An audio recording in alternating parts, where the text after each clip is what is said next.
नमस्कार, स्वागत है आपका खबरों का पंचनामा में। मैं हूं आपके साथ कांची बंसल। हम लेकर आए हैं देश और दुनिया की 5 बड़ी खबरें, जिस पर चर्चा के लिए हमारे साथ स्टूडियो में मौजूद है कैपिटल टीवी के editor in chief doctor Manish Kumar. Doctor साहब, बहुत बहुत स्वागत है। धन्यवाद। सबसे पहले नजर डालते हैं हेडलाइंस पर। गुजरात में पीएम मोदी का ताबड़तोड़ प्रचार, 8 रैलियों में बीजेपी के लिए तय किए 5 लक्ष्य। मेधा पाटकर को लेकर राहुल गांधी को घेरा। सत्येंद्र जैन के मसाज कांड में फंसे केजरीवाल, बीजेपी का दावा, जेल में रेपिस्ट ने की जैन की मसाज, सिसोदिया से की माफी की मांग। श्रद्धा केस में आरोपी आफ्ताब का जज के सामने कबूलनामा, कहा गुस्से में किया श्रद्धा का कत्ल, केस में ड्रग्स कनेक्शन की भी होगी जांच। मंगलुरु ब्लास्ट में आरोपी का आईएसआईएस कनेक्शन, संदिग्ध के घर से मिले विस्फोटक, पहचान छिपाकर लोगों के बीच रहता था आरोपी। मोदी की ताकत से फिर घबराए इमरान खान, बोले जब तक बीजेपी है तब तक भारत पाकिस्तान के संबंध नहीं हो सकते अच्छे।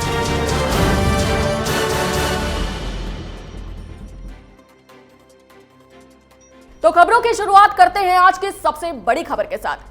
गुजरात में धुआंधार प्रचार पर बीजेपी को बंपर जीत दिलाने के लिए पीएम मोदी ने पूरा दमखम लगा दिया है। 48 घंटों में ताबड़तोड़ 8 रैलियां की हैं और विपक्ष पर ऐसा हमला बोला है कि केजरीवाल से लेकर राहुल गांधी तक के पसीने छूट गए।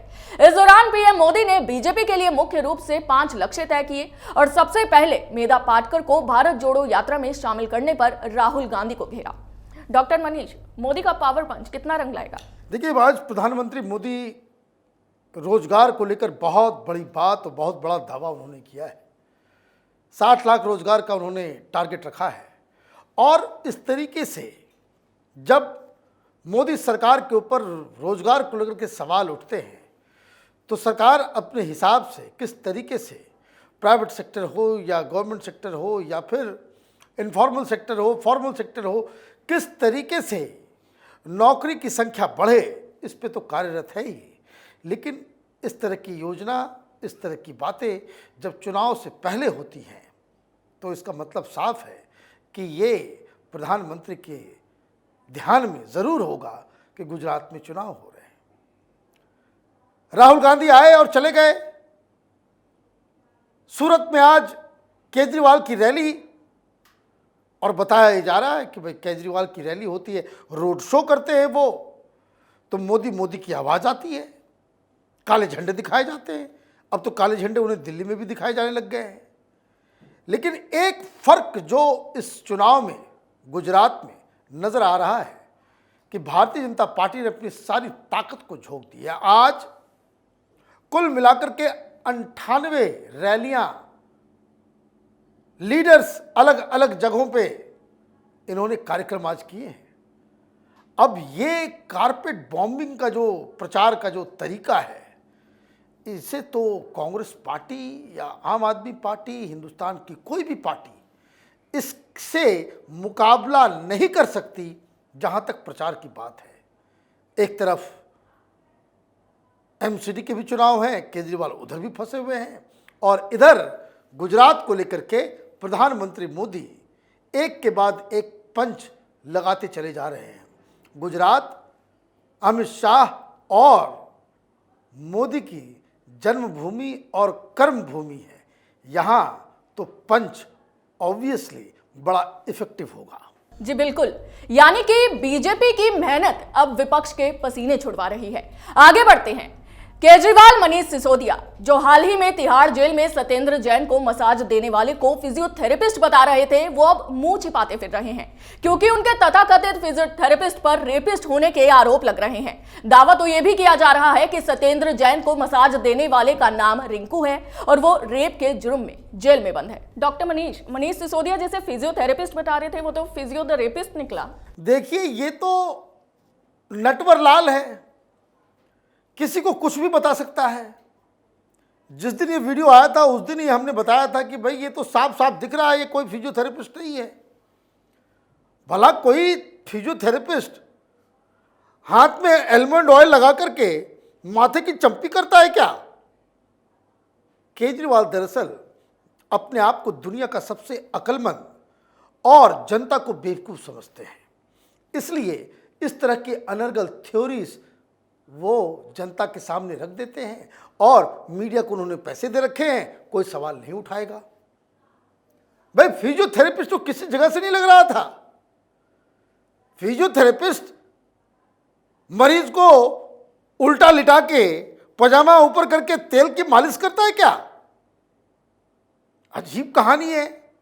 लेकिन बात सिर्फ इतनी नहीं है।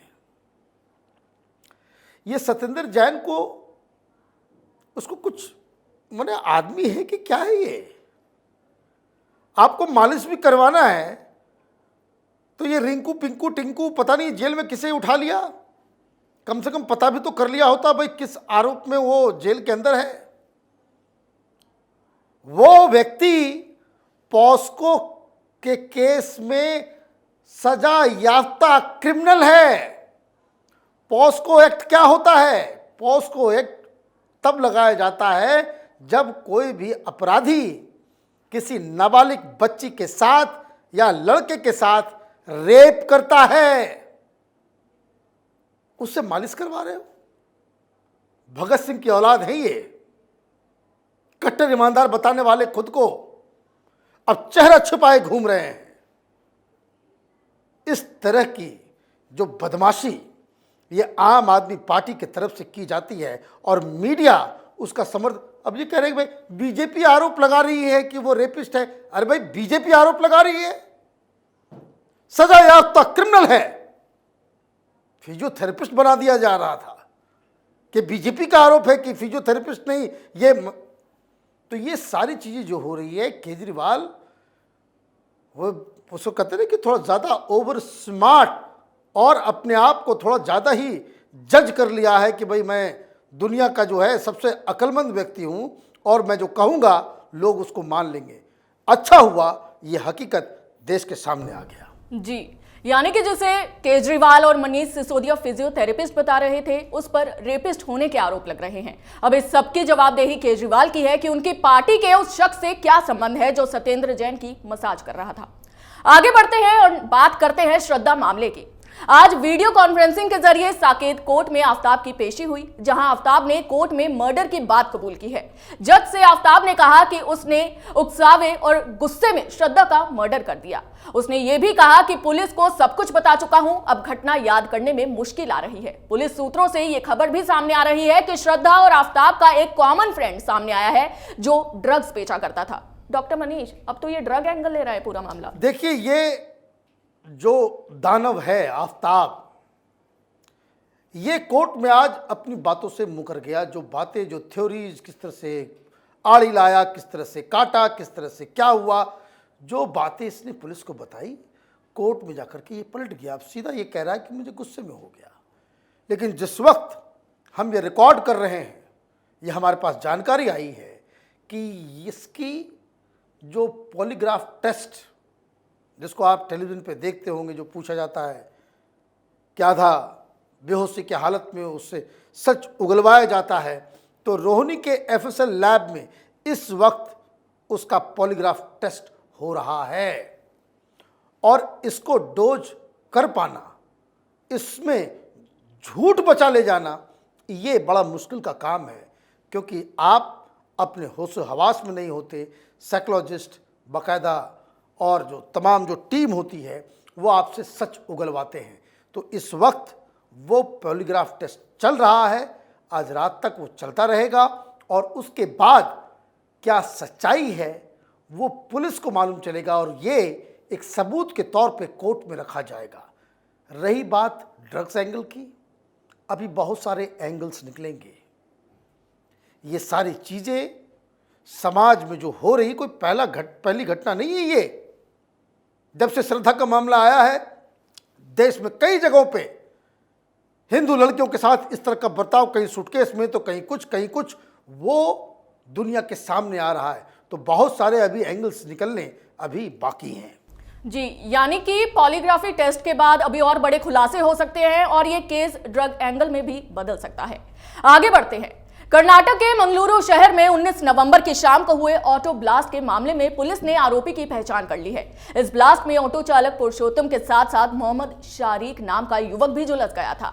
शारिक के बारे में पुलिस ने बताया कि वो आईएसआईएस के हैंडलर्स के संपर्क में था और इससे पहले भी वो यूएपीए के तहत पकड़ा जा चुका है। डॉक्टर मनीष, कर्नाटक ब्लास्ट का तो आईएसआईएस कनेक्शन निकला और ये फर्जी दस्तावेजों की भी बात सामने आ रही है कि देखिए, ये एक लोन वुल्फ है, ये आईएसआईएस का वेल ट्रेंड आतंकी है।